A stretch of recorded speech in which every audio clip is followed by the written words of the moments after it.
హిందూపురం పట్టణ మున్సిపల్ కార్యాలయంలో municipal commissioner Mallikarjuna ఆధ్వర్యంలో ఆదివారం డాక్టర్ బాబు జగజీవన్రావు జయంతి వేడుకలు ఘనంగా నిర్వహించారు. ఈ సందర్భంగా కార్యాలయంలో డాక్టర్ బాబు జగజీవన్రావు చిత్రపటానికి పూలమాలలు వేసి నివాళులు అర్పించారు. ఈ సందర్భంగా ఆయన మాట్లాడుతూ అట్టడుగు వర్గాల అభ్యున్నతి, అణగారిన ప్రజల సమాన హక్కుల కోసం డాక్టర్ బాబు జగజీవన్రావు చేసిన పోరాటం మర్చిపోలేనిదని, స్వాతంత్ర సమర యోధుడిగా, ఉప ప్రధానిగా, దేశ సేవకు అంకితమైన ఆయన జీవితం స్ఫూర్తిదాయకం. డాక్టర్ బాబు జగజీవన్రావు జయంతి సందర్భంగా ఆ మహానయునికి మా ఘన నివాళి అని అన్నారు. ఈ కార్యక్రమంలో మేనేజర్ సుధాకర్, ఎంఈఎఫ్ జిల్లా అదనపు ప్రధాన కార్యదర్శి, sanitary inspector Shankar, town planning Abdul Sattar, municipal సిబ్బంది తదితరులు పాల్గొన్నారు.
రైతుల గురించి, మన కావలసిన సదుపాయాల గురించి మరియు రాజకీయంగా గాను ఎలా బలోపేతం చేయాలని చాటి చెప్పిన వ్యక్తి మన మాజీ ఉప ప్రధాని జగజీవన్రావు గారు.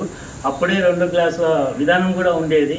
ఆయన భరించిందే ఇది ఆయన పడిన కష్టాలు మనకు లేవు, అది మనం సంతోషించాలి. అప్పటికే 1 పోయినా కూడా మనకు 2 క్లాసులు బయట పెట్టేవాళ్ళు. అది నిర్మూలించడానికి ఆయన శాశ్వత కృషి చేసి రాజకీయంగా ఎదిగి మన స్ఫూర్తిదాకి నిలిచినటువంటి మన ఉప ప్రధాని బాబు జగజీవన్రావు ఆశయాలు సాధిస్తాం.